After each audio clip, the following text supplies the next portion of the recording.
4 steps to sell anything to anyone. In this video, I'm going to show you exactly how to do that, regardless of the product, offer, service that you guys sell. Now, I made this video off the cusp because this morning I drove into my office and shooter Steve over here, he pulled up to me and he wanted to make some content. He took out a pen, one of my pens on my desk. He came up to my car. He said, "Daniel, sell me this pen." We literally just shot that video. We work at like 10x speed over here. We shot that video probably like an hour ago, posted it already on social media. People love it. And I sold him this Montblanc pen, which I think is well over $5. It was a gift given to me down an event in Germany. And I sold him the pen, and it was done in 55 seconds, that video. And not just some like, hey, do you have a piece of paper to write on? Well, or do you have a pen to sign your next deal? And some stupid old trick. I broken down a tactical sales process in that video in 55 seconds. No tricks, no gimmicks. Now, of course, there's gonna be a deeper conversation. Okay, it was a 55-second clip. We had to cut out probably another 30 seconds of it. But there was enough context in that where it was 4 steps that I did to sell anything to anyone. So if you haven't went back to my Instagram, go watch that video, okay? How to sell this pen. But regardless of the product, offer, or service that you sell, this is the cadence to sell anything to anybody. It's 4 steps. And what this really does is not only do you find the needs of your buyer and you're truly trying to solve that gap, but also it puts you in a position where there is no pressure inside of the conversation and you can lead the conversation with urgency aside from pressure. So these 4 steps generates a sense of urgency rather than pressure. If you don't understand the difference inside of sales, most sales processes and cadences where you go through different sales trainers usually inflicts a sense of pressure, where you're telling somebody what to do instead of asking the right questions to get them to think a certain thought, so the answer is self-generated themselves, which is urgency.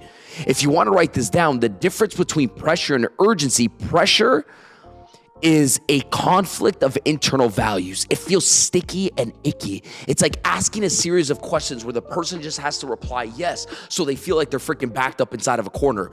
Urgency is asking the right set of questions so the prospect generates them answer themselves.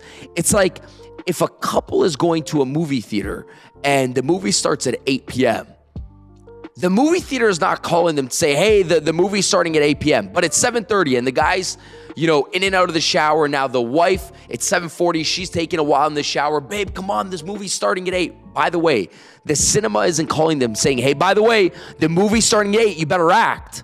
There's no pressure by the AMC theaters, by the cinema. Now it's 7:45. He's like, come on, babe, it's not a fashion show. She gets ready. They're headed out the door. It's 7:51. He forgets his wallet inside. He busts back inside of the house. By the way, theater's not calling them, say there's 9 minutes till the movie starts. There's no pressure. It's all self-generated. 7:52, he's back in the car. He's flying on the freeway.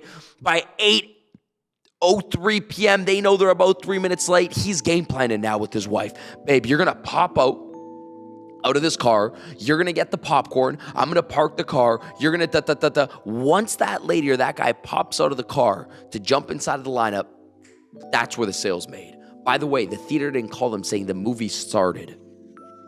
Why is the sale made right there inside of my weird sales brain? For one reason and one reason only. Because there was a sense of urgency instead of pressure. And that right there, when she pops out, I'm like, that's exactly where the sale's made. How is there a sense of urgency? Well, urgency is self-generated. Urgency comes from the thought of the prospect. See, the couple, when she pops out of that car, I'm like, boom, urgency instead of pressure. I wish every single salesperson had the ability to get their prospects to act like that couple that was popping out of the car. Why? Fear of missing out. Fear of missing out on the credits, or fear of missing out on the previews, on the upcoming movies, on the best seats, on the popcorn, on the tickets, all self-generated. The company, the salespeople, making the money, the commission, the actors, nobody called them and said the movie started. The question becomes this: how do we get that done inside of a sale? So I'm gonna lay you guys out a 4-step sales process, very simple, where you can hold your posture, lead the sale, and go off of a cadence. Now, of course, is there going to be micro steps within this 4? Because I know people are going to be, but there's 9. There's going to be micro steps and micro questions within this 4, and we get deeper inside of my sales school. If you guys are not part of it, it's completely free, and I'll gift you a free book inside of it too as well. Just look at the link inside of the description. We'll put my free sales game book where we're going to go into micro steps of these 4, and my sales university and school is a companion to my book. But here are the 4 steps to sell anything to anyone. Step number 1, it's setting the agenda and selling the exit. Write that down. It's setting the agenda and selling the exit. So if you go back to the video, when Steve said, sell me this pen, Daniel G, I said, perfect. I said, before I even think about selling you this pen, I'm going to need to know a few different things about you, right? And if I'm going longer on that video, I'm going to say I need to, better understand, who you are, what you're doing to see if we can even support you. If I can't support you, I'll definitely show you some providers and some companies that can. If I could support you, I'll definitely show what we did, Steve, for videographers like yourself that need a pen like this. So I set the agenda, number 1. That way, whenever you're ready to buy pens in the future, you have us in the back of your pocket for the future. Then I sell the exit. Number 1, I set the agenda. Why? I'm the barber, you sit down. This is what we're gonna do. It's like you gotta be like, hey, you know when a barber sits you down in the chair, and sometimes the rougher the barber is, you're like, I feel comfortable with this person, right? Like we were in Turkey once getting a haircut, and I shit you not, when I said the rougher the barber, the more comfortable you feel. We sit down in the barber chair. This guy throws me down, slaps me in the head in Istanbul airport, smacks me. I feel so comfortable though. I'm like, finally somebody knows what they're doing. Like sometimes, imagine the barber's like, do you mind if you move your ear? You're gonna be like, dude, what? Move the freaking ear. Guy pushed back my head, scrubs my face. The guy's out here. If you guys ever been to the Middle East, Europe, Turkey to ever get a haircut, you know what I mean. Sometimes the person that's a little bit rougher, with getting your haircut, you're like, okay, I feel comfortable. Seems like this person knows what they're doing. They're not always asking for permission. Do you mind if I just move your ear? You're gonna be like, dude, what's wrong with you? The reason why I'm saying that is because the ability to lead the conversation at the same time, not making them feel pressured like they have to buy something. So I led the conversation. Hey, sit down. This is what we're gonna do. 1, 2, and 3. 1, 2, and 3. I'm gonna ask you some questions. I'm gonna figure out if you're right for us. Then if you are, I'll show you what we have to offer. If not, I'll point you in the right direction. And then I sold the exit. So there's no pressure. See, when I sell the exit, the pressure is low, right? There's no pressure when I sold the exit. That way, in the near future, whenever you're ready to invest in pens, you have us in the back of your pocket for the future so you can make the right informed and educated decision. Set the agenda, sell the exit. Then you move on to the next step, right? Which is discovering the client's current situation. Bob, what are you currently using for pens right now? Nice. Why? By the way, what are you currently using? Why are you using those pens? So what are you using? Why are you using them? Okay, what's made you use them? How long have you been using them? Discovering, like, by the way, current situation. What are they doing? Why are they doing it? Okay, how long have they been doing it for? Okay, what's keep them? Why have they been doing it for 2 years? Why have they been in the same situation for 2 years? What do they like about their situation? What do they not like about their situation? So you're just getting current data from the client. Why? Because the best salespeople in the world, they're visuals. They're saying the client's in New York City, the client wants to go to Midtown, or the client wants to go to Brooklyn. Well, there's water in between. The current situation is the person's in New York City. They want to go to Midtown or they want to go to Brooklyn. The salesperson's visualizing this map or this art. And they're doing it with words and they're demonstrating it to their prospects saying, okay, by the way, you're here. This is why you're here. This is what you like about your situation. This is what's kept you here for 2 years. I'm not always going to bash their current situation because that's what a lot of sales reps do. Hey, by the way, Margaret, let me ask you a question. Where the heck do you want to be in the next 3 to 6 months? Right? What was the motivation for booking this call? Where do you want to be? Future, destination.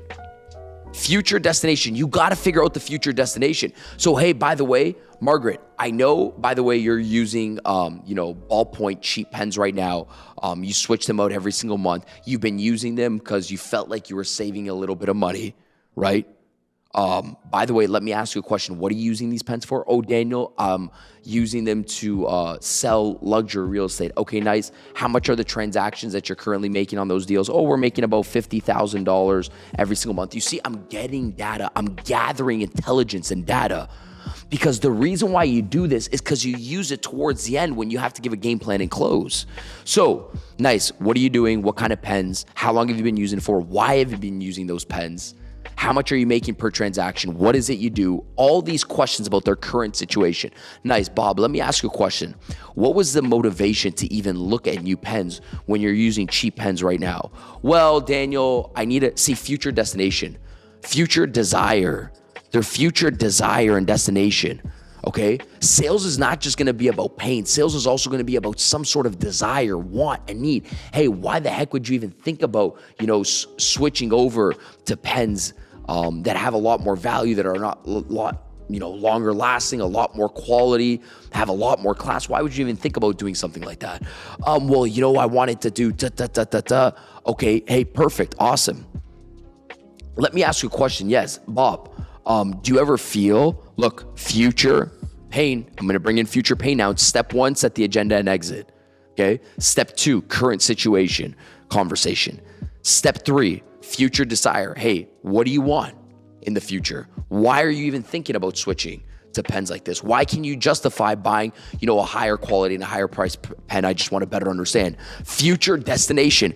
By the way, future pain means this. Bob, I know your transactions right now are $50,000. Do you ever feel like you ever missed out, or you could potentially miss out on a deal because a potential buyer's looking at that pen, that cheap $1 pen, and they're like, shit, if they can't even afford a nice pen, that means they probably don't have the results from the past, and their perception of who you are maybe sometimes gets formed from what you're wearing and what you're using. Sometimes they form that perception and they don't feel like you're the right listing agent for them, and maybe they backed out of a deal and you lost a $50,000 sale. Do you ever felt like that could have happened because the car you pulled up in, the pen you're using, the watch that you're wearing, and perception's reality in the client? Well, yeah, it could have happened, before in the past too as well. And I'm selling a luxury pen right now for $500, okay? You guys have a much easier time when you sell a product, right, for $300, and the cost at CVS is $30, and it's shampoo. Hey, by the way, do you ever feel like in the future you would have to invest a lot of money into, imagine you sell a shampoo and it's $300 and the regular shampoo is $30. Do you ever feel like maybe in the future it would cost a lot to invest in hair transplants, $5,000 in Turkey, and then the loss of work because of travel there, and then wearing a hat and the loss of confidence, instead of just investing the right dollars today? Build the future pain. So there's a future desire, there's a future pain, right? By the way, Bob, yes, how do you get them? The job is to confirm. How do you get somebody to confirm the future desire and future pain? How do you get somebody to do that? Bob, let me ask you a question. So you're in A situation, you want to get to B destination. Let me ask you a question. Why haven't you already done that? That question right there elicits the problem that they're experiencing as to why they've already haven't made a change. By the way, Bob, you're at $300 a month right now, and you want to get to $1,000 a month in sales right now. Let me ask you a question. Why haven't you already picked a sales trainer? I just want to better understand. Now, when they describe to you why, that's the problems that they get into. Well, Daniel, I didn't know XYZ. Why haven't you already done it? You can't ask somebody, what are your problems inside of life? Now you got your future problem that you seeded with them. Now it's more powerful when the words come out of their own mouth. Hey, set the agenda and exit. Qualify where they're at. Figure out their future destination and future desire. What was the motivation for booking a call? I need a little bit of both.